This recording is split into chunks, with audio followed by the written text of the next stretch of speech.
파월 연준 의장의 경기 침체 가능성 언급에 국내 증시는 양지수 모두 하락 마감했습니다.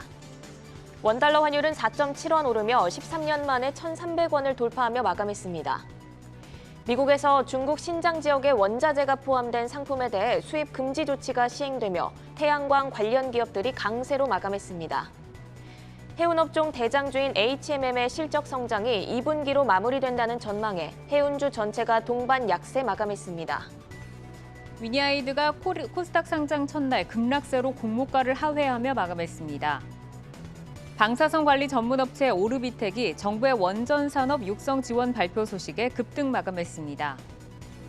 테크윙은 마이크론 세미컨덕터와 99억 6,543만 원 규모의 반도체 검사 장비 공급 계약을 체결했다고 공시했습니다. 모바일 게임사 미투젠이 주주 친화 정책의 일환으로 중간 배당을 결정했다고 공시했습니다.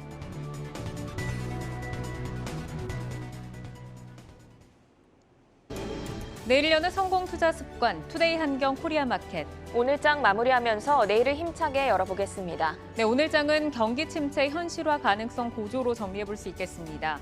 파월 연준 의장이 경기 침체 가능성을 인정하면서 글로벌 증시의 투자 심리는 더욱 위축됐습니다. 네, 원달러 환율도 13년 만에 1,300원을 돌파했는데요. 코스피, 코스닥 양지수 모두 연중 저점을 다시 쓰며 급락 마감했습니다. 네, 그럼 코스피 시장 마감부터 저와 함께 살펴보시죠.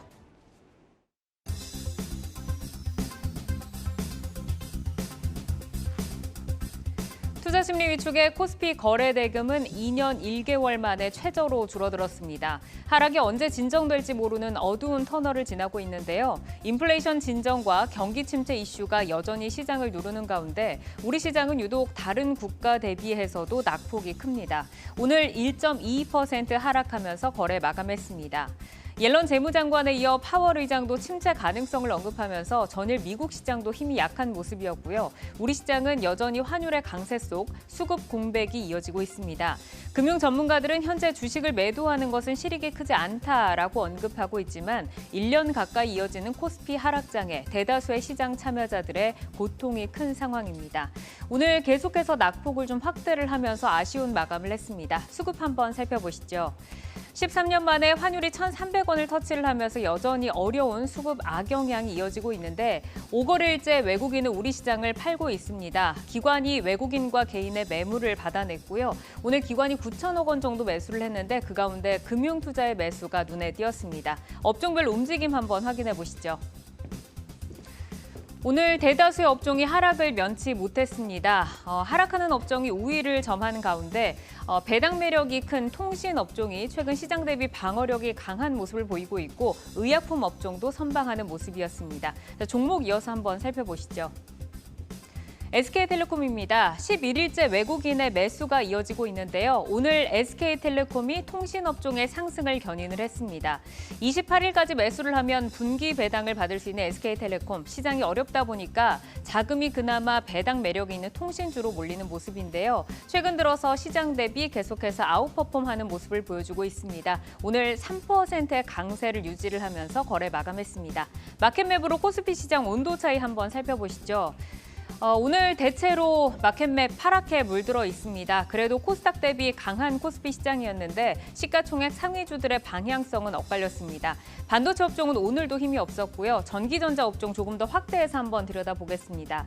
삼성전자가 장중에 그래도 방향성을 조금 모색을 하면서 제자리에서 주가 방어에 나서는 모습이었는데 마지막에 0.34% 빠지면서 거래를 마감을 했고요. 테슬라향의 LG에너지솔루션도 오늘은 약세를 보였습니다. 그리고 삼성 SDI가 0.74% 하락을 했는데요. 장중에는 상승하는 모습을 보여줬는데 결국에는 장 마지막에 가면서 역시 하락으로 거래를 마감을 했고 오늘 이 가운데서 LG전자가 좀 강했습니다. LG전자는 일체형 PC 신제품 출시를 통해서 오늘 1% 넘는 강세 지켜내면서 마감을 했습니다. 자, 그럼 이슈가 있는 시총 상위주들 조금 더 자세하게 들여다보시죠. 먼저 NC소프트입니다.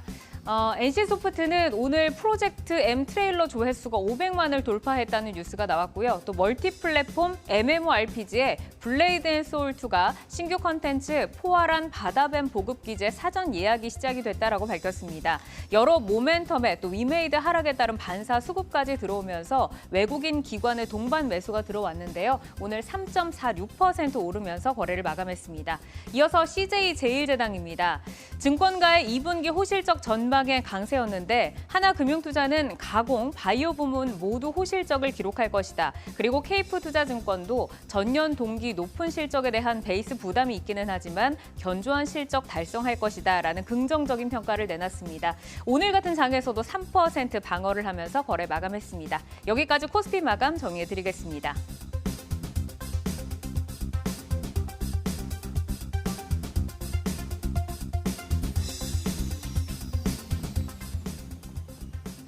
네, 이어서 코스닥 마감 시황입니다. 오늘 지수 보시면 4.3% 하락한 714선에서 거래를 마쳤습니다. 전일 미장의 하락에도 불구하고 약한 상승으로 출발하며 상승폭 키워가는 움직임 보였는데요. 11시 부근부터 꺾인 후 낙폭을 키웠고 어느새 720대까지 깨고 내려왔습니다. 원달러 환율이 13년 만에 1,300원을 뚫어내며 연고점을 다시 경신한 가운데 외국인의 수급은 방향성이 부재했는데요. 3시 부근부터 물량을 담으며 700억 넘게 순매수했고 기관은 코스피는 샀지만 코스닥은 덜어냈습니다. 특히 투신과 사모펀드 매도가 셌다는 점 특징적으로 볼 수 있겠습니다. 이어서 업종별 등락 확인하겠습니다. 오늘 코스닥 시장에서는 모든 업종이 하락한 가운데 IT 업황의 부정적 전망과 게임주의 급락으로 일반 전기전자와 디지털 콘텐츠는 7%대 하락률을 보였습니다. 먼저 오늘 큰 폭의 하락을 보인 디지털 콘텐츠 업종을 보겠습니다. 도대체 바닥은 어디인 걸까요? 카카오게임즈가 연이어 외국인들의 매도에 오늘도 7% 이상 하락하며 또다시 52주 신저가를 기록했습니다. 위메이드는 오늘 신작 모바일 게임 미르M을 출시했지만 하락세를 면치 못했습니다. 신작 기대감에도 매크로 악재와 위믹스 가격 하락, 그리고 위믹스 자본시장법 규제 이슈 등에 부정적으로 작용을 하고 있는데요. 위메이드가 20% 넘게 하락을 했고요. 위메이드 맥스도 16% 넘게 빠지면서 업종 지수를 끌어내렸습니다. 네, 이어서 코스닥 시가총액 상위 종목들의 움직임 마켓맵으로 살펴보겠습니다. 시총 상위주들의 하락이 뼈아프게 나타나면서 오늘 지수의 하방 압력을 더했는데요. 그동안 잘 버티던 에코프로비엠이 9%, 그리고 LNF도 9% 넘게 하락을 했습니다. 반면 오늘 제약주들의 선전이 눈에 띄었는데 셀트리온 헬스케어가 1%, 알테오젠은 5% 가까이 급등을 했습니다. 제약주들이 많이 포진되어 있는 사업 서비스 업종을 좀 더 자세히 보겠습니다. 알테오젠 같은 경우에는 오늘 시장에서도 4% 상승을 했는데요. 6거래일 동안 30% 가까이 상승하면서 좋은 흐름이 이어지고 있습니다. 올릭스도 우상향 추세를 보이고 있는데요. 기관의 매집이 눈에 띄고 있습니다. 오늘 시장에서 4% 상승했습니다. 그럼 이어서 오늘 특징적인 종목도 살펴보겠습니다. 오늘 상장한 새내기주 위니아 에이드입니다. 대유 위니아그룹 계열사로 유통과 물류, 케어 서비스 등의 사업을 영위하는 기업인데요. 상장 과정에서는 증시 부진을 뚫고 흥행에 성공했는데 막상 상장 첫날 공모가를 하회했습니다. 장중엔 거의 하한가 근처까지 갔는데요. 24% 하락하면서 거래 마쳤습니다. 다음으로 오르비텍 보겠습니다. 윤석열 대통령이 원전 생태계 구축을 위한 적극적 지원을 강조하며 오늘 원전 테마가 들썩였는데요. 오르비텍도 시세를 받으면서 장중 상한가를 터치하기도 했습니다. 윗꼬리를 달긴 했습니다만 15% 상승 유지하면서 마감했습니다. 지금까지 코스닥 마감 시황 정리해드렸습니다.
오후 들어 거세게 내리기 시작한 장맛비와 함께 우리 시장도 주룩주룩 내리기 시작했습니다.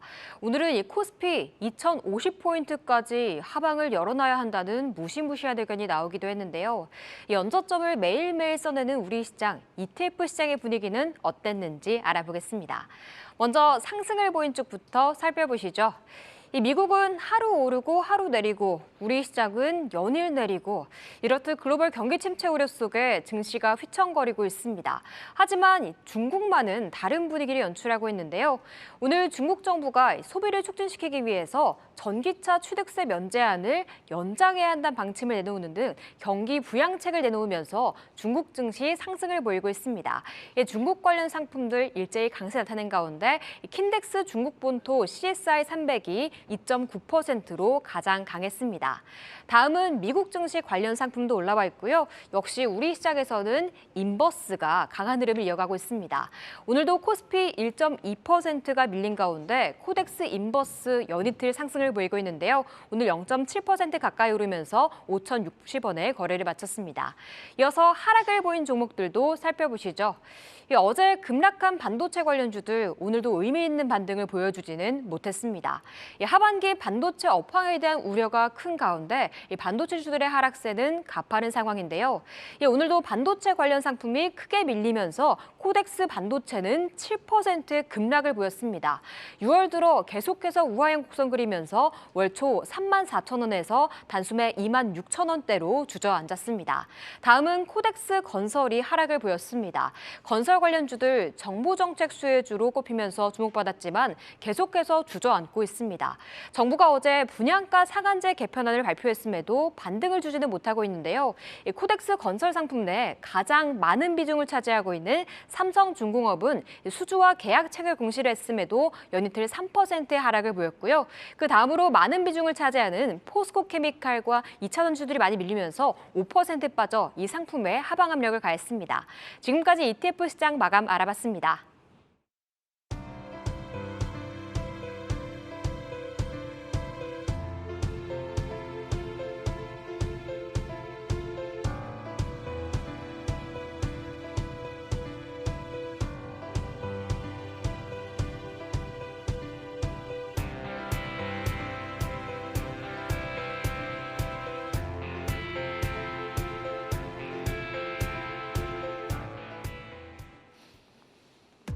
네, 아시아 마감 시황입니다. 오늘 주요 아시아 증시는 혼조세로 마감을 했습니다.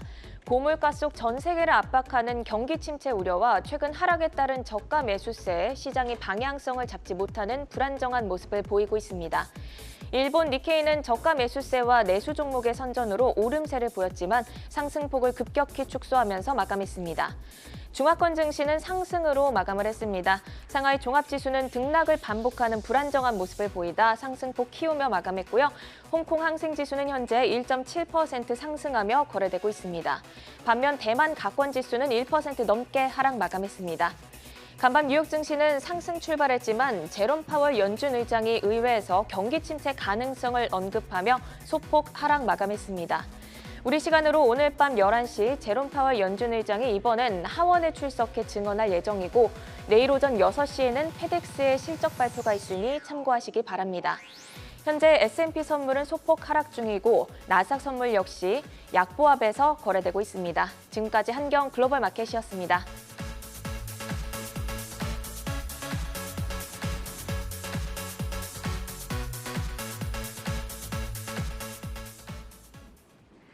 우리 시장을 이끄는 하나의 주체, 바로 개인 투자자들이죠. 지난 16일부터 22일까지 5거래일 사이 개인은 어떤 종목을 사고 또 팔았는지 알아보겠습니다. 코스피 시장부터 살펴보시죠. 먼저 이 삼성전자와 SK하이닉스를 향한 개인들의 대규모 매수는 연일 이어지고 있습니다. 또 그다음 아모레퍼시픽 체크해보시면요. 2분기 중국 셧다운의 여파를 그대로 맞으면서 어닝 쇼크를 낼 것으로 전망되고 있습니다. 이에 어제 10%의 급락을 보였는데요. 이때 개인은 강하게 사들이면서 순매수 3위 종목에 올라왔습니다. 다음 이 KB금융과 하나금융지주 등 은행주들이 눈에 띄고 있는데요. 이 경기 침체 우려와 은행권들을 향한 정부의 비판 비판까지 더해지면서 은행주들 하락세를 보이고 있지만 개인은 포트폴리오 속에 담고 있습니다. 이어서 팔고 있는 종목 보시면요. 이 삼성, SDI와 SKC 대형 2차전지 관련주들 어제 이어서 오늘도 올라와 있고요. 다음 셀트리온 체크해 보시죠. 오늘 흡입형 코로나 치료제 임상 3상에 들어간 것으로 전해진 가운데 내년에는 상용화에 나설 것으로 예상되고 있습니다. 이렇게 약식장 속에서도 외국인과 기관의 동반 순매수에 견조한 주가를 연출하고 있는데요. 하지만 개인은 4거래일째 매도하고 있습니다.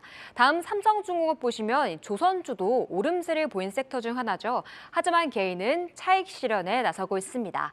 이어서 코스닥에서는 어떤 종목을 사는지 살펴보시죠. 전반적으로 어제와 분위기가 많이 같은데요. 신규 상장주인 범한퓨얼셀 살펴보시면 상장 첫날 급등한 후 계속 흘러내리고 있지만 개인은 연일 매수하고 있고요. 다음 우마무스메를 내놓은 카카오게임즈 살펴보시면 주가는 하락을 보이고 있지만 앱스토어 내 인기는 유지되고 있습니다. 이에서 파란불 켜내는 날 개인은 사들이고 있습니다. 마지막으로 코스닥 개인 매도 상위 종목 보면요. 오늘 2차전지 대형주들 급락을 보였습니다. 무려 10% 가까운 급락을 보인 LNF의 CIS까지 2차전지 관련주들 개인은 팔고 있고요.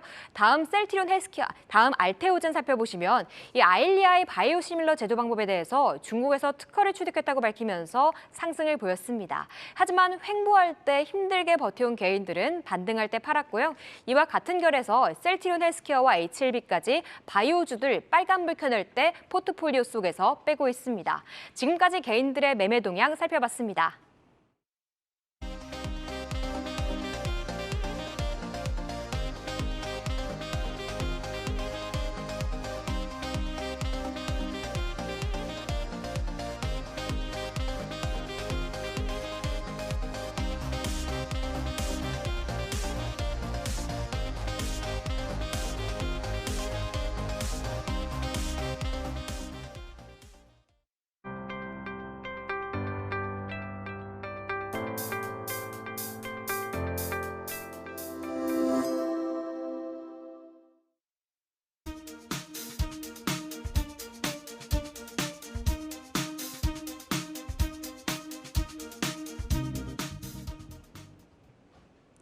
시장의 핫이슈를 심층 분석해서 날카로운 투자 인사이트를 제시해주는 투데이 핫이슈. 오늘 이 시간에는 대외 불확실성의 변동성이 더욱 확대되고 있는 코스닥 시장에 대해서 심층 진단하고 하락장 속에서 기회가 될 투자처는 어디인지 함께 고민을 해보는 시간 갖도록 하겠습니다. 교보증권 테헤란로 지점 최성환 지점장, 김학준 키움증권 스몰캡 팀장과 함께합니다. 두 분 어서 오십시오. 네, 안녕하세요. 안녕하십니까. 네, 코스닥 시장 오르는 종목을 찾기 어려울 정도로 대부분의 종목들이 하락하면서 지수를 끌어내리고 있는데요. 어제에 이어서 오늘도 4% 넘는 하락이 나왔습니다. 코스닥 시장 흐름부터 점검을 해보겠는데요. 최성환 지점장님은 어떻게 보시나요? 네, 오늘 시장 자체가 수급이 어제도 그렇고 오늘도 좋지가 않았던 것 같습니다. 아무래도 개인들 신용 잔고에 대한 이야기 계속 나오고 있는데요. 이게 아무래도 시장이 빠지다 보니까 담보 부족이 좀 발생을 합니다. 그래서 이번 달에 지금 이번 달 초 대비해서 한 11배가 좀 증가했다라고 하고요. 실제로 저도 좀 증권사 현장에 있기 때문에 이게 현장에서 보게 되면 상대적으로 시장이 급락을 하게 되면 사실은 이런 부분들이 많이 발생을 하는데요. 지금 무엇보다도 지금 외국인들 같은 경우 2008년에 연간 3조 한 5천억 정도 연간 매도를 했는데 지금 어제 기준으로 외국인이 지금 3조 4천억을 매도를 했습니다. 그러니까 지금 반 6개월 만에 2008년, 그러니까 7년 금융위기 때 수준만큼의 외국인의 매도가 나왔거든요. 이 외국인의 매도는 결국에 이제 환율에 오늘 1,300원 돌파를 했고 또 금리가 계속 올라가는 또 시그널을 계속 연준에서도 주면서 이제 경제가 연착륙을 못할 수도 있다라는 그런 상당히 어려운 이야기까지 하면서까지 지금 인플레와 싸우고 있거든요. 그래서 이런 부분들이 당분간은 좀 시장에서 계속적으로 불확실성이 좀 높아지는 것으로 작용할 것으로 보여집니다. 네, 이제 금융위기라는 단어까지 지금 언급이 될 만큼 시장이 좀 가파르게 이렇게 좀 빠지는 모습에 불안함이 이제 급증이 되고 있습니다. 오늘 환율도 무려 13년 만에 1,300원을 돌파를 했는데 이렇다 보니까 외국인의 수급 등 여러모로 부담이 되면서 좀 악순환이 이어지고 있습니다. 외환 시장의 불안감이 커지니까 이제 당국이 구두 개입에 나서겠다라고 언급을 했습니다. 향후에 이제 좀 환율의 흐름이 어떻게 될 것이다라고 좀 전망을 하고 계시는지, 그리고 환율의 흐름에 따라서 우리 시장에 어떤 영향을 미치게 될 거다라고 보시나요? 환율 같은 경우는 사실은 뭐 지금 마지노선처럼 생각했던 1,300원마저도 좀 돌파를 했고, 또 여기서 더 올라갈 수 있는 여지가 지금 시장에서는 보고 있는 것 같습니다. 환율에 따라서 역시 외국인들은 아무래도 환에 대한 민감할 수밖에 없잖아요. 그들이 이제 달러로 들어와서 다시 가져갈 때 이렇게 자꾸 원화가 올라가게 되면 문제가 되기 때문인데요. 그래서 앞서 말씀드린 것처럼 지금은 일단은 뭐 경기가 일단은 이 금리가 올라가고, 또 그리고 거기에 따라서 소비가 둔화되고 소비가 위축되고, 이에 따라서 경기 침체, 아직까지는 뭐 시그널이 아직까지는 전체적으로 침체 시그널은 아직까지 안 보인다고 하지만 그런 우려감 때문에 더 증폭되는 것 같습니다. 그래서 뭐 외국인들이 여기서 매수로 돌아설지에 대한 부분은 조금 더 봐야 되겠지만, 거기에 따른 시그널을 줄 수 있는 거는 뭐 어떤 분들은 지금 얘기하는 게 9월 달 얘기를 많이 하세요. 9월이 그 선물 옵션 만기일이 있는데, 그래서 또 11월에는 미국의 중간 선거가 있잖아요. 그래서 그 9월 정도까지가 시장에서 방향을 찾을 수 있는 또 키가 될 수 있는, 그러니까 당분간은 이런 불확실성, 아마 오늘 어제 급락했지만 또 내일은 반대로 반등할 수 있는 여지가 있기 때문에 그런 부분들도 좀 9월까지는 조금은 불확실성을 보고 대응하셔야 될 것 같습니다. 네, 1,300원이 뚫리면서 더 상승할 여력이 높다는 전망이 우세한 상황입니다. 외국인들이 매수로 돌아서기에는 단기적으로 좀 힘든 상황으로 보이는데요. 이런 하락장 속에서도 개인은 꾸준히 매수 우위를 보이고 있습니다. 기관은 좀 뚜렷한 방향성이 보이진 않고 있는데, 수급 주체별로 매매 종목들을 보면 어떤 특징들을 좀 발견할 수 있을까요?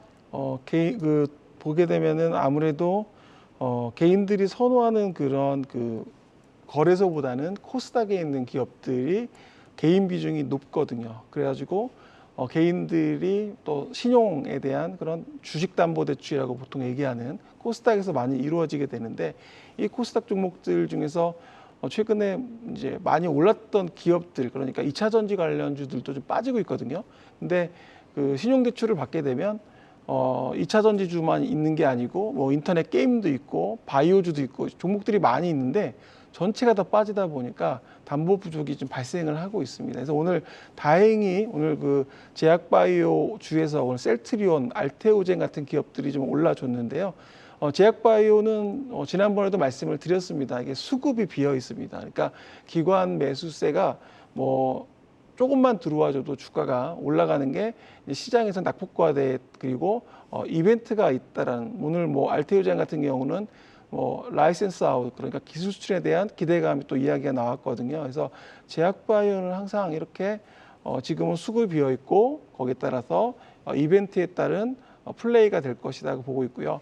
또 2차 전지나 이런 쪽은 또 오늘 좀 빠졌는데 그동안에 많이 상대적으로 좀 견조했거든요. 근데 이런 부분들이 빠지는 거는 앞서 말씀드린 것처럼 전체적으로 주식시장이 빠지게 되면 담보 부족이 발생을 하게 되고, 그렇게 되다 보면 주식을 좀 팔아야 되는데 뭐 파는 사람 입장에서 많이 빠진, 손실 많이 난 것보다는 덜 빠지거나 수익이 난 기업에 대해서 주식을 팔아서 메우는 경우가 있습니다. 그래서 그런 부분들이 지금 2차 전지 쪽에서 오늘 좀 또 매물이 나오지 않았나 좀 이렇게 보고 있습니다. 담보 부족에 대해서 이제 반대 매매가 출회가 되는데, 신용 비중이 높은 그 기업 같은 경우에도 조금 부담감이 있고, 그리고 좀 수익이 났던 기업은 또 이익을 실현하고 또 이렇게 매도를 하는 그런 또 불안감이 있다라고 말씀을 주셨고, 오히려 수급이 비어 있는 바이오 제약 섹터가 모멘텀이 있을 때 잘 가는 경향을 보인다라고 말씀 주셨습니다. 사실은 그 매크로 변수가 계속 지속이 되면서 이제 투자자들을 좀 짓누르고 있는데, 지수가 하락할수록 반대 매매가 급증을 하고 또 기관의 로스컷 이슈도 있고, 이게 또 거래 급감으로 이어지게 되면 된다면 시장이 더 위축이 되고 그야말로 좀 매도가 매도를 부르는 장이다라고 볼 수 있을 것 같습니다. 현재 그 신용 잔고가 어느 정도에 좀 위치해 있는지 그리고 향후에 반대 매매에 따른 시장 영향 어느 정도로 보시나요? 네, 일단은 지금 어제 기준으로 오늘 아직 제가 확인을 못 해가지고 그런데 어제 기준으로는 신용장고가 코스피가 10.3조 정도 있고요. 그다음에 코스닥 같은 경우가 9조 원 정도가 이제 현재 있는 상황입니다. 그래서 연초 대비해서 이제 코스피 같은 경우에 13% 정도, 그다음에 코스닥 같은 경우에는 18% 정도가 신용장고가 많이 감소를 했는데요. 이 정도 특히 올해 이번 달만 보게 된다면은 한 달 동안에 각각 한 1조 원 정도씩 신용장고가 현재 감소한 상황입니다. 보통 이제 그 신용장고가 빠질 때 한 달에 한 1조 원 정도 빠지게 된다면은 어느 정도 좀 마무리가 되는 시점이다라고 보통 판단하긴 하는데요. 최근에 오늘과 그다음에 아마 내일 아침 정도까지 이 신용장고가 더 추가적으로 하락할 가능성이 높기 때문에 이런 점까지 감안하게 되면 아마 이번 주가 거의 최대 고비이지 않을까라고 저희는 판단하고 있는 상황이고요. 이것이 좀 마무리가 된 상황에서 이제 지수가 어느 정도 안정화가 된다면은 다시 좀 어느 정도 그 수급에 관련된 특히 이제 개인과 관련된 신용 수급과 관련된 부분들이 부담이 될 부분은 좀 적어지겠지만은 만약에 미국장 쪽에 만약에 추가적으로 하락해서 전체적인 시장의 흐름이 더 빠지게 되는 경향이 나타나게 된다면은 아까 말씀드렸었던 그 잔고들이 더 여전히 그 시총 대비해서는 낮은 수준은 아니기 때문에 추가적인 부담은 될 수 있다 이렇게 저희는 판단하고 있습니다. 네, 오늘 좀 많이 나왔고 내일 아침까지 신용잔고가 빠질 가능성이 있다. 그리고 이번 주까지를 좀 최대 고비로 전망하고 계신 것 같습니다. 그러면 코스닥 시장 밴드를 어느 정도로 설정해 놓고 대응해 나가는 것이 좋을까요? 오늘 710선까지 내려왔잖아요. 네, 멀티풀 자체 PR이라는 게 사실은 뭐 지금 의미가 없어질 정도로 워낙 시장이 지금 빠져 있습니다. 지금 유가증권 시장가 MSCI 코리아 기준으로 본다면 지금 PER이 국내 시장이 8.4배까지 내려왔거든요. 이는 8.4배면 지난번에 2020년 그때 그 코로나가 터졌을 때 코로나19 터졌을 때 PER 수준까지 내려온 겁니다. 사실은 어떻게 시장이 거의 이제 하단부 정도까지 내려온 것 같아요. 그래서 이게 이제 고비가 이제 될 것 같은데 이번 말씀하신 이번 주 내일 이제 하루 남아 있는데요. 지금 중요한 거는 사실은 멀티플이 이제 하락한다라는 건데 이렇게 PR이 하락하고 있는데 실적마저도 좀 추정치들이 약간 조정되고 있어요. 그러니까 기업들이 뭐 삼성전자라든지 이런 SK 하이닉스 이런 대형사들이 연간 추정치를 자꾸 내리고 있거든요. 실적을 이렇게 내리게 되면 PER도 내려갔는데 이제 EPS 실적도 내려가니까 주가는 사실 EPS 곱하기 PER이거든요. 근데 둘 다 내려가니까 이게 전반적으로 이제 목표 주가도 하향이 되는 거죠. 증권사들이 내놓는 목표 주가가. 그래서 지금 현재는 지수 자체는 사실은 우리가 예측하는 모든 그 부분들을 깨고 내려왔기 때문에 이보다는 사실은 이제 종목들로 조금 더 포커스를 해서 내가 보유하고 있는 기업들 그리고 또 새롭게 봐야 될 여기서 많이 빠졌기 때문에 그래서 싸게 살 수 있는 그런 기회라고 표현하면 좀 지금 어려운 시기지만 그런 부분들도 지금은 좀 스터디하는 시간이 필요하지 않을까 이렇게 말씀을 드리겠습니다. 그러니까 지수 밴드상으로 봤을 때는 코로나 악재 직격탄을 받았던 그 시기까지 내려와 있기는 하지만 지금 뭐 실적 추정치가 하향이 되면서 또 가격도 다시 한번 밸류를 받아야 하는 그런 시점에 있다. 그러니까 본인이 가지고 있는 종목들을 앞으로 실적이 좀 증대할 수 있는가 이 부분 좀 공부를 해보자라고 말씀을 주셨습니다.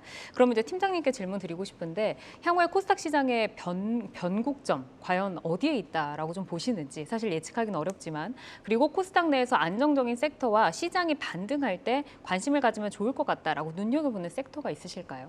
네, 일단은 가장 이제 계속 저희 이번 달에 괴롭히고 있는 부분들은 수급 문제입니다. 뭐 이제 외국인부터 시작해서 그다음에 이제 기관 그리고 개인들이 계속적으로 어느 정도 매도세들이 이제 나오고 있는 것들이 계속 순차적으로 주도해서 매도세가 나온 것들을 약한 매수세들이 버텨주기 때문에 약한 매수세가 유입이 되면서 계속 그런 식으로 하락하는 모습들이 이번 달에 나오고 있는 상황인데요. 결과적으로 저희가 보고 있는 것은 외국인들이 언제쯤 이제 다시 시장을 돌아올 수 있을 것인가라는 점입니다. 그래서 환율 쪽에서 아무래도 아까 말씀하셨었지만은 좀 더 올라가게 되면은 외국인들이 다시 유입될 수 있는 유권이 될 수 있을 것으로 보고 있기 때문에 그 시점이 언제인가가 가장 중요할 것으로 보고 있고요. 사실 이제 그것을 언제 딱 그것이 될 것이다라고 이제 예측해서 말씀드리긴 어렵기 때문에 외국인들이 확실하게 한국 시장에 좀 돌아왔다는 시그널이 나타나게 되면은 그때가 확실하게 좀 어느 정도 변곡점이 될 것이다라고 저희는 좀 말씀을 드리고 있는 상황입니다. 더불어서 이제 섹터적으로 봤었을 때는 이제 아까 지점장님께서 말씀해 주신 것처럼 바이오 같은 경우가 다른 기관과 외국인 쪽에서의 수급들이 굉장히 좀 비어 있는 상황이기 때문에 상대적으로 덜 빠질 수가 있고요. 그리고 좀 주목해서 봐야 될 점은 특히 이제 미국 같은 경우가 바이오텍이 저번 주에 저점을 최저점을 이제 기록하고 다시 어느 정도 반등하고 있다는 점에서 국내 바이오들 역시도 그러한 모습들을 띄울 가능성이 높다 이렇게 저희는 판단하고 있고요. 그렇게 된다면은 바이오 쪽에서의 그런 수급이 이제 좀 깨끗하다는 점, 그 다음에 미국 바이오텍들이 좀 반등했다는 점.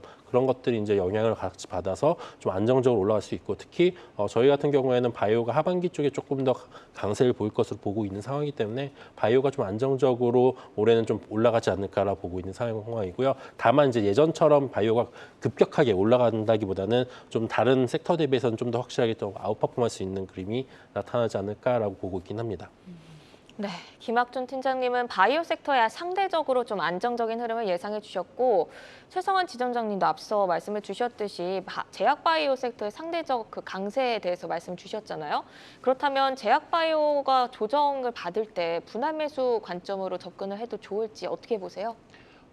기업별로 제가 보기에는 이제 그런 임상의 진행 단계라든지 그리고 현재 미국에서 이제 바이오 USA가 지금 이제 열리는데 관련해서 이제 파트너십을 관련해서 어떤 이야기가 나오고 있는 회사들 그러니까 제약 바이오는 궁극적으로는 이제 그런 단계별로 어떤 그런 평가를 받게 되겠죠. 그리고 파이프라인의 가치들 그래서 그런 것들을 봐야 되는데 지금 이제 문제는 이제 이런 그 제약 바이오 회사들이 시작 개발을 해서 이제 실패하는 경우들이 종종 나왔거든요.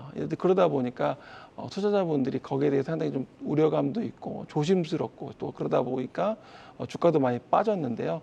하지만은 그런 이미 이제 라이센스 아웃 기술 수출을 하고 이미 파트너십을 하고 그런 회사들조차도 이제는 또 많이 내려왔습니다. 그래서 그런 회사들 예를 들면 뭐 ABL 바이오나 그리고 역시 또 레고캠 바이오 알테오젠 같은 경우도 지금 뭐 계속 나오는 이런 회사들은 파트너십도 하고 기술 수출도 했음에도 주가는 많이 빠졌거든요. 그래서 그렇게 또 추가적인 파트너십도 가능한 회사들, 그래서 그런 회사들 위주로 가능하시면 좀 압축하시면 좋을 것 같고요. 이제는 이제 제약바이오는 뭐 성장 산업에서 당연히 이제 계속 투자를 해야 되는데 이제 거기서 골라야 되는 그러니까 옥석 가리기는 분명 필요할 것이다라고 말씀을 드리겠습니다. 현재 이제 바이오 USA가 진행이 되고 있는데 여기에서 협업 모멘텀을 갖고 있는 회사 그리고 또 기술 이전을 할 수 있는 회사 뭐 이런 회사를 위주로 보자라고 말씀 주셨고 종목도 좀 짚어주셨습니다. ABL 바이오, 레고캠 바이오 그리고 알테오젠 좋게 본다라고 말씀 주셨습니다. 이어서 이제 코스닥 시장의 시총 상위주들을 한번 좀 살펴보고 싶은데 앞서서 지점장님께서 말씀을 주신 것처럼 그 이제 수급들이 좀 이익을 실현을 하다 보니까 에코프로비엠을 포함해서 10위권 종목들 대부분 좀 하락을 했는데 특히 그간에 잘 지켜온 에코프로비엠, LNF 지금 안 좋고 첨보도 좀 하락을 했고 2차 전지 관련주들의 흐름을 어떻게 보시는지 궁금하고 시장 반등에 있을 때 2차 전지가 이제 뭐 개화식이다라고 하니까 주도주의 역할을 다시 좀 되찾아서 할 수 있을까요? 일단은 이제 2차 전지 같은 경우에는 저희가 보고 있는 것이 이제 아까 말씀하셨던 대로 차익 실현과 관련된 부분들도 분명히 영향은 있다라고 판단하고 있는 상황이고요. 두 번째로는 이제 추가적으로 이제 관련되어서 수요들이 이제 확대가 될 수 있는 것인가인데 사실 이제 지금 저희가 보고 있는 2차 전지 쪽에서의 수요는 자동차 쪽이 좀 더 비중이 높은 상황인데 아무래도 침체 이슈는 자동차 쪽에서도 크게 수요적으로 나타나는 부분들이 있기 때문에 그러한 부분들이 같이 좀 반영되고 있다라고 보시면 될 것 같습니다. 그래서 관련된 것들 침체 이슈가 좀 크게 부각되는 것들이 같이 맞물리면서 지금 주가가 빠지고 있는 좀 상황을 보시면 될 것 같고요. 다만 이제 실제 수요들이 다시 좀 회복되는 모습들을 보여준다던가 아니면은 이제 뭐 미국 쪽에서 테슬라라든가 그런 전기차 쪽에서의 수요들이 여전히 강세를 보여준다라는 점들을 보여주게 되면 되면은 아무래도 2차전지 같은 경우에는 다시 좀 어느 정도 회복세를 보일 수 있지 않을까라고 보고 있긴 합니다. 다만 이제 초기에 말씀드렸던 것처럼 실제 그런 그 수요와 관련된 시그널들이 자동차 쪽에서 어떻게 나타나는 것인가가 가장 중요한 요건 중에 하나다라고 말씀드릴 수 있을 것 같습니다. 네, 수요가 회복되거나 미국의 뭐 전기차 대장주죠. 테슬라의 강세가 보인다면 회복세는 보여줄 수 있다. 이렇게 예측을 주셨습니다. 그리고 2차 전지 말고도 상반기 시장을 주도했던 반도체 소부장들의 하락이 정말 뼈아픈데요. 약세장 속에 어쩔 수 없겠지만 유독 이 소부장주가 크게 하락한 배경을 어디서 찾을 수 있을까요? 네, 일단은 소부장주와 같은 경우는 생각보다 초기에는 좀 잘 버텼었죠. 아무래도 실적들이 굉장히 좋다라는 점 때문에 주가들이 어느 정도 방어적인 측면들을 잘 보여줬었는데요. 최근에 이제 이슈가 됐었던 것들이 뭐 TSMC 같은 경우 오더컷이 나왔다라고 하면서 관련된 수요 부진이 굉장히 좀 우려가 되고 있는 상황입니다. 특히 그동안에 그래도 가장 수요들이 좋았었던 서버와 관련된 반도체들이 수요가 좀 많이 감소할 수 있다라는 우려들이 제기가 되면서 전방위적으로 지금 반도체 수요가 그러면 줄어들 수 있지 않을까라는 우려들이 초기에 지금 먼저 주가로 반영이 되고 있는 상황이어서 사실 이제 밸류에이션적으로 봤었을 때는 굉장히 낮아진 측면이 있지만은 이것이 그냥 단순하게 현재 밸류에이션 말고 미래 가치로 봤었을 때 추가적으로 더 수요가 감소했던 것들이 아직 반영되지 않은 것인가 아닌가라는 것들이 이제 그래서 계속 논의가 이루어지면서 그런 것들이 좀 어느 정도 주가를 하락을 끌어내렸었던 요인 중에 하나다라고 보시면 될 것 같습니다. 특히 또 아까 말씀드렸지만 수급적인 부분에서 봤었을 때 이제 아무래도 기관이라든가 외국인들이 좀 많았었던 것이 이제 반도체와 관련된 것들이 많았었기 때문에 관련된 것이 수급 영향도 똑같이 영향을 받았었던 측면도 있습니다. 그리고 이제 코스닥 시총 상위주 가운데서 게임 이야기를 또 오늘 좀 해야 될 것 같은데 카카오 게임즈, 펄어비스 지금 신저가 이어가고 있고 위메이드가 오늘 20% 급락이 나왔고 신작 출시에도 불구하고 카카오 게임즈, 위메이드 약세를 보이고 있고 펄어비스도 지금 상대적으로 조금 선전한다라고 봐야 할까요? 어쨌든 좀 안 좋은 모습을 이어가고 있습니다. 우리가 이제 게임주를 어떤 점에 조금 차별화를 두고 대응을 해나가야 할지 궁금한데 지점장님은 어떻게, 팀장님께서는 먼저 어떻게 생각하시나요? 네, 일단은 지금 게임주가 전반적으로 약세를 보이는 것은 일단은 예전 같은 경우 인건비가 지금 작년도에 많이 늘어났었죠. 개발비가 많이 늘어난 상황에서 OPM이 많이 떨어진 상황입니다. 그래서 예전에 비해서 이제 마진율이 떨어진다는 점 때문에 이제 밸류에이션이 높아진 상황이었었는데요. 근데 그것을 이제 넘어서려고 하면은 그만큼의 매출 성장이 일으켜져야 되는데 사실상 그 작년도에 이제 오딘 이후에 그만큼의 게임을 성공하는 사례가 이제 미르와 관련된 것들, 윌4와 관련된 것들이 작년 위메이드가 나오면서 주가가 상승했었는데 올해 나왔었던 게임들의 성적이 그만큼 따라가는 것은 아직까지는 없다라고 보시면 될 것 같습니다. 말씀하셨던 이제 카카오 게임즈 우마무스메 역시도 지금 오늘 기준으로 매출 순위 7위 구글에 지금 랭크가 되어 있었기 때문에 아까 말씀드렸었던 게임들 같은 경우에는 글로벌리 뭐 1위라든가 아니면 이제 국내에서 1위 그런 것들을 달성했었던 게임이기 때문에 상대적으로 눈높이가 굉장히 높아져 있는 상황에서 결과 같은 경우에는 나쁜 성적은 아니긴 하지만은 그것을 이제 실적을 더 많이 끌어줘 올릴 수 있을 만큼의 성과는 아니었다라고 이제 평가를 받았기 때문에 초기에 이제 매출 순위 말고 이전에 인기 순위가 1위 올랐었을 때 아니면은 애플 순위가 이제 매출에서 1등을 찍었었을 때 기대치가 반영이 되다가 그것이 이제 한 번에 다 이제 실망감으로 출회됐었던 그런 상황이라 보시면 될 것 같습니다. 그래서 게임주 같은 경우에는 사실 지금 예전에 비해서 게임 출시와 관련돼서 기대치가 많이 형성이 안 되지만은 게임 출시 당일날에 뭐 인기도라든가 아니면 애플 쪽에서의 매출 순위가 좀 이렇게 좋게 나오면은 좀 크게 반등을 하는 상황을 보여주는데요. 거기에서 만약에 추가적으로 따라가기보다는 매출 순위들을 진짜 구글이라든가 다른 쪽에서 좀 더 확인을 하면서 가는 방식이 조금은 안정적으로 투자하는 방식이지 않을까라고 보고 있는 상황입니다. 그래서 지금 같은 경우에는 단순하게 어디서 흥했다더라 하는 뉴스를 보고서 그냥 급격하게 들어가기보다는 실제 이것이 인기가 유지가 될 수 있는 것인지 그런 것들을 살펴보시는 게 좀 낫지 않을까라고 말씀드리고 있습니다. 네, 과거와는 다르게 올해 신작 출시 효과에 대한 의구심이 주가를 더 끌어내렸고 실제로 찍히는 매출을 확인하는 게 더 중요하다고 말씀 주셨습니다. 네, 이렇게 시장에서 특징적인 움직임을 보인 섹터 점검해봤고 이제 저희가 기댈 수 있는 조금이라도 숨통이 트이게 기대해 볼 만한 섹터를 찾아보겠습니다. 연구원님은 6월 초 리포트들을 보면은 우주와 로봇 관련주를 주목하셨는데요. 두 가지 테마에 대한 긍정적 시각이 여전히 유지를 하시는지 궁금하고 테마별 성장 포인트와 주목하시는 업체가 있다면 어떤 게 있을까요? 네, 일단은 제가 이제 6월 초에 이제 자료를 내면서 이제 말씀드렸던 것이 우주 테마주와 그다음에 이제 로봇 테마주입니다. 우주 테마주 같은 경우에는 이제 누리호와 관련된 것들이 발사가 완료가 성공이 되었었고 거기에 관련되어서 이제 기대 심리가 이제 기대 심리가 아니라 그동안에 갖고 있었던 기대치가 올라왔다가 그것들이 이제 매물로서 출회되는 경향이 이번에 나타나게 되었고 그것이 이제 지수 하락과 더불어서 같이 크게 반영이 되었다라고 보시면 될 것 같은데요. 저희가 이제 보고 있는 우주와 그다음에 로봇 쪽과 관련되어서 성장 포인트는 이것이 신성장 산업이라는 겁니다. 사실 이쪽에서 가장 처음으로 국내에서 매출이 나오기 시작하는 때가 올해라고 말씀을 드리고 있는 상황이고요. 그래서 우주와 로봇 쪽에서 매출이 이제 실제로 반영이 되기 시작하기 때문에 사실 밸류에이션이 굉장히 비쌀 수밖에 없는 상황이에요. 그러니까 적자 기업이었던 업체나 아니면은 굉장히 미미한 이익을 일으키는 업체들이 매출 성장률이 만 70%에서 100%씩 나온 상황인데요. 그럼에도 불구하고 그거에 대한 이제 밸류에이션들이 굉장히 여전히 높은 상황이기 때문에 지금같이 좀 안 좋은 장에서는 주가들이 계속적으로 좀 하락 압력을 받을 수밖에 없는 그런 상황인데요. 근데 이런 점을 이제 살펴본다, 감안한다 하더라도 원래 기본적으로 신성장 사업 같은 경우에는 초기에는 밸류에이션이 굉장히 높을 수밖에 없습니다. 예전에 이제 아마존이라든가 넷플릭스 초창기처럼 보시면은 그렇게 신성장 사업 쪽에서의 향후에 미래 성장 가치를 보고서 이제 관련돼서 투자를 하는 기조들이 이어지기 때문에 그런 점을 감안하게 되면은 오히려 지금처럼 주가가 빠졌었을 때 훨씬 더 좋은 기회가 될 것으로 저희는 판단하고 있는 상황이고요. 우주 쪽에서는 사실 이제 저희가 보고 있는 가장 포인트는 저궤도 위성입니다. 아무래도 이제 워너비라든가 아니면 이제 많이들 알고 계시는 스타링크를 외에도 이제 텔레셋이나 아마존 같은 업체들도 2025년도, 6년도에 뛰어들 것으로 보고 있기 때문에 관련되어서 저궤도와 관련된 경쟁 심리 그리고 관련된 투자들이 계속적으로 확대될 것으로 보고 있고요. 거기에서 이제 안테나 쪽을 지금 원앱과 수주를 받고 있는 저희는 인텔리안테크를 이제 아무래도 가장 최선원주로서 말씀을 드리고 있는 상황이고요.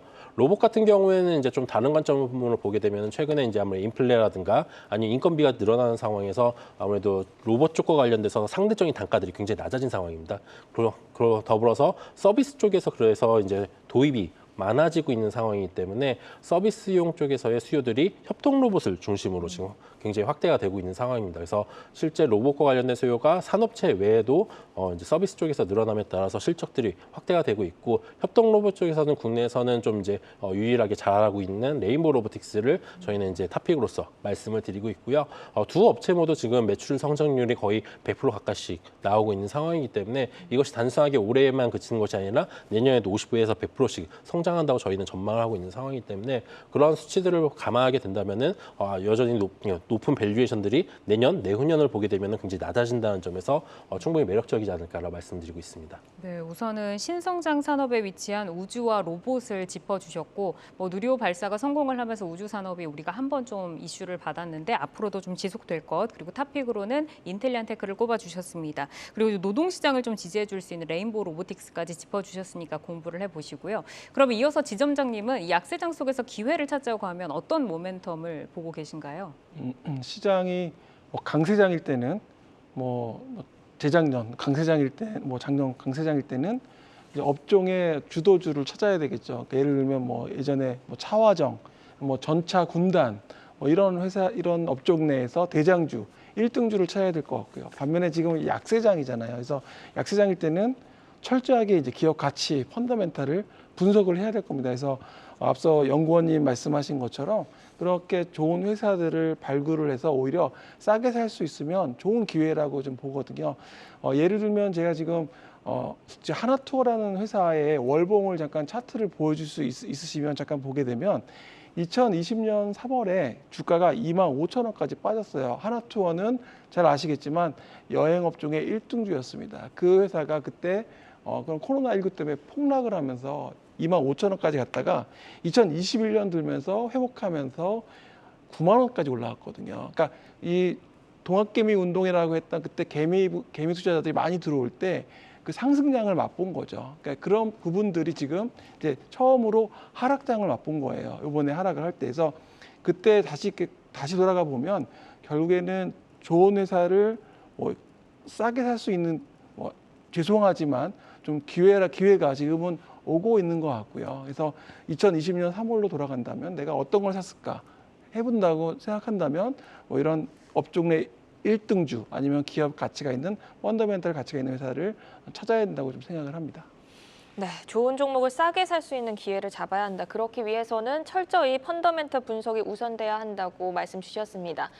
이번에는 팀장님께 질문을 드려보겠습니다. 또 최근 리포트들 보면은 소프트웨어 솔루션 업체들에 대한 긍정적인 뷰도 또 보이던데 어떤 성장성에 주목하시는 건지 관련 성장성과 유망 업체 점검해 주실까요? 네, 일단은 작년도에 소프트웨어 업체들이 전반적으로 주가들이 많이 오름에 따라서 밸류가 굉장히 많이 비싸졌었던 측면이 있습니다. 근데 이제 소프트웨어 업체들의 아까 말씀드렸던 개발비, 인건비가 증감에 따라서 OPM이 이제 떨어진다고 말씀드렸던 것이 이제 게임 업체뿐만 아니라 이제 다른 솔루션 업체들 역시도 마찬가지였었는데요.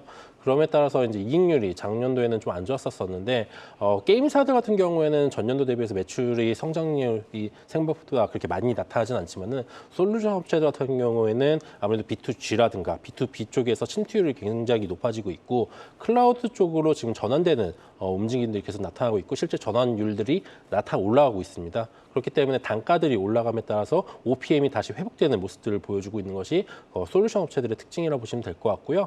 이제 최근에 제가 레포트를 썼었던 이제 브레인스 컴퍼니 같은 경우에도 마찬가지로 그렇게 솔루션 업체로서 원래 이익률이 조금 감소하다가 이제 다시 좀 회복되는 모습들을 보여줌으로 인해서 그만큼 클라우드 비중이 높아지면 높아질수록 실적들이 올라가는 모습들을 보여줄 것으로 보고 있습니다. 그래서 예전에 비해서 같이 주가 조정을 받았기 때문에 이제 주가는 많이 하락한 상황에서 이익들은 계속 개선되는 모습들을 매년 보여줄 것으로 보고 있기 때문에 밸류에이션이 굉장히 많이 낮아지는 상황이다라고 말씀드릴 수 있을 것 같고요. 지금으로서는 사실 이제 게임 쪽에서는 매출 성장성이 그렇게 나타날지에 대해서는 대형 신작이 나왔었을 때 성과가 나와야지 다시 분위기가 전환이 될 것으로 보고 있고 솔루션은 어느 정도 담보가 된 그런 매출 성장이 있기 때문에 그것들을 보시게 된다면은 이제 솔루션과 관련돼서 계속적으로 한번 볼 필요가 있다라고 말씀을 드리고 있습니다. 네, 그러면 투자자들이 기업 선정에 특히 유의해야 할 점이 있다면 어떤 게 있을까요? 일단 단기적으로 저희는 이제 수급 문제가 지금은 가장 큰 이슈이기 때문에 아무래도 신용 잔고가 얼마만큼 되는지 아니면 기관 쪽에서 어떤 모습들 보유를 하고 있는지 그런 것들 좀 유의 있게 살펴보시는데 중요한 것은 전방 산업 쪽에서의 성장입니다. 사실 지금 가장 큰 문제가 무엇이었냐면은 침체가 될 우려가 있는 거잖아요. 그러면 침체의 와중에서도 성장하는 전방 산업들이 있다면은 그쪽에서의 성장성이 아무래도 주도할 수 있는 그림이 나타날 수 있을 것으로 보고 있고요. 제가 여지껏 계속 말씀드렸었던 우주라든가 로봇이라든가 아니면은 이제 클라우드와 관련된 솔루션 업체들은 전방 산업들이 계속적으로 늘어나는 커지는 업체들이기 때문에 전방 산업이 커지는 이제 섹터이기 때문에 그쪽에 대해서 관심을 가질 필요가 있다 이렇게 말씀을 드리고 있는 상황입니다. 네, 투자 난이도가 굉장히 높은 시장입니다. 코스피 대비해서 코스닥이 더 변동성이 큰데 여기에서 우리가 저점의 전략 어떻게 조금 대응 세워가야 될까요?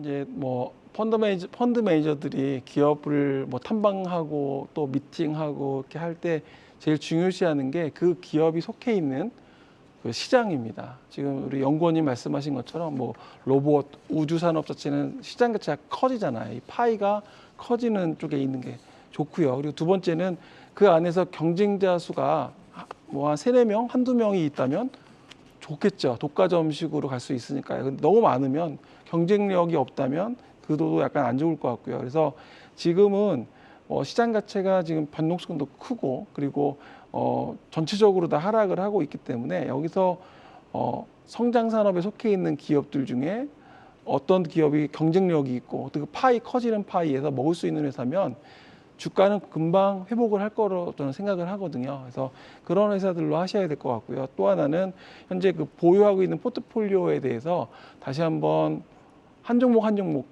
지금 방치하는 저는 현장에 있다 보니까 투자자분들이 이제 계좌를 안 보시려고 하세요. 이제 그런데 지금은 오히려 더 냉정하게 하나하나 다 보시고 이 기업을 내가 과연 계속 가지고 갈 것인지 아니면 다른 교체나 아니면 뭐 이런 여러 가지에 대해서 정말 냉정하게 고민을 해보시면 좋을 것 같습니다. 네, 성장성이 담보되는 산업에 경쟁력 있는 기업 선별이 중요하다. 너무 방치하지 말고 가지고 있는 종목들을 냉정하게 살펴보자고 마지막 전략까지 주셨습니다. 네, 이렇게 투데이 아디쇼 오늘은 코스닥 시장 심층 진단하고 하락 장소 기회가 될 투자처는 어디인지 함께 고민해봤는데요. 좋은 말씀 주신 최성환 교보증권 테헤란로 지점장, 김학준 키움증권 연구위원은 여기서 인사드리겠습니다. 좋은 말씀 고맙습니다. 고맙습니다. 감사합니다.